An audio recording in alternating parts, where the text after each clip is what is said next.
दोस्तों आपने स्पेस के बारे में तो बहुत ही कॉन्स्पिरेसीज़ थ्योरी सुनी होगी क्योंकि स्पेस इतना वास्ट है, इतना बड़ा है, इतना मिस्टीरियस है कि हमें बहुत सारी कॉन्स्पिरेसीज़ थ्योरीज देखने को मिलती है क्योंकि आज तक स्पेस के बिहेवियर को कोई समझ नहीं पाया है। अब इमेजिन करो कि आप स्पेस क्राफ्ट में बैठे हो और आप अर्थ से एकदम दूर जा रहे हो।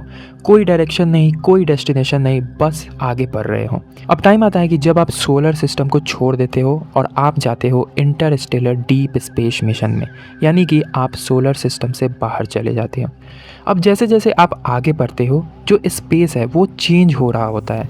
स्टार्स का जो पैटर्न है वो थोड़ा अजीब होने लगता है, वो बेंड करने लगता है। अब आप ये सोच रहे हो कि स्टार जब बेंड हो रहा है इसका मतलब आगे ब्लैक होल हो सकता है, बट नहीं, ये ब्लैक होल नहीं है। अब आप जैसे जैसे आगे जाते हो जो स्पेस है वो और डार्क होता जाता है।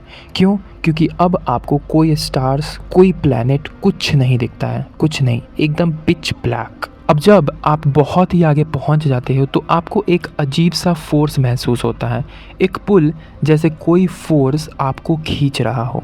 और फिर आप देखते हो कि एक ब्राइट ग्लोइंग पॉइंट, एकदम स्टार जैसा, स्टार से भी बहुत ज़्यादा ब्राइट, कुछ अलग, ब्लैक होल नहीं बट एक अजीब मिस्टीरियस ऑब्जेक्ट आपको सामने दिखाई देती हो। अब वो चीज़ आपने ना कभी देखी हो और ना कभी सुनी हो तो आपको कैसा लगेगा? अब जब आप उसके बहुत ही नज़दीक जाते हो तब आपको पता चलता है कि ये है स्पेस का सेंटर।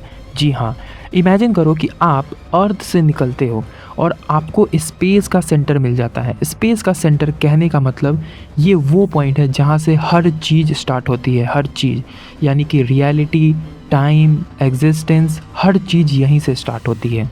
अब जैसे ही आप उसके पास जाते हो टाइम अजीब बिहेव करने लगता है। आपका जो हार्ट बीट है वो स्लो हो जाता है, लेकिन बाहर जो रियलिटी है सब कुछ फास्ट होने लगता है, जैसे टाइम कंट्रोल हो रहा हो यहाँ से। आप टाइम को एकदम स्लो महसूस करोगे बट आपकी जो सराउंडिंग्स है, जो स्टार्स है, वो एकदम फास्ट मूवमेंट दिखाई देगी क्योंकि ये वो पॉइंट है जहाँ से पूरा यूनिवर्स कंट्रोल होता है। अब जैसे जैसे आप स्पेस के सेंटर के आगे बढ़ते हो आपको कुछ रिफ्लेक्शन जैसा कुछ दिखता है, अलग अलग यूनिवर्सेस के रिफ्लेक्शंस, जिसे हम मल्टीवर्स कहते हैं।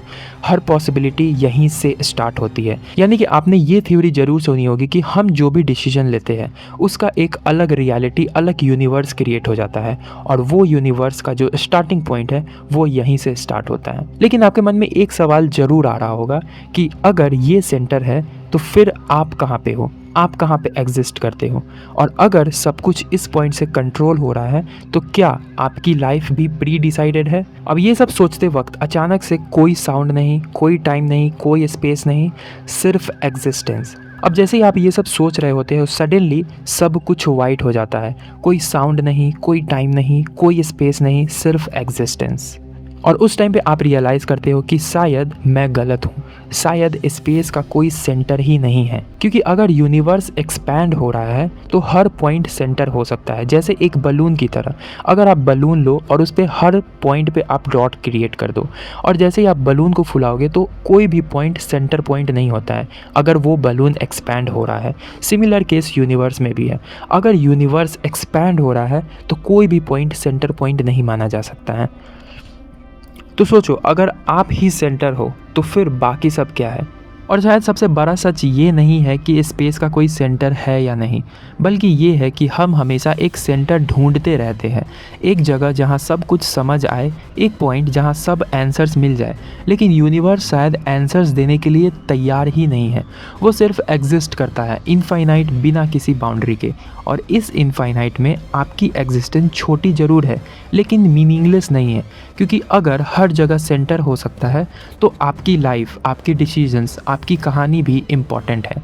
आप किसी रैंडम पॉइंट पे नहीं हो, आप वहीं हो जहाँ से आपकी रियलिटी स्टार्ट होती है।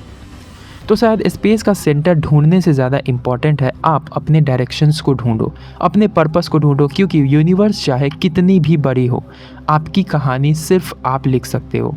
और हो सकता है सेंटर ऑफ द यूनिवर्स कभी बाहर नहीं था, वो हमेशा से आपके अंदर हो, यानी कि आप ही सेंटर ऑफ द यूनिवर्स हो सकते हो।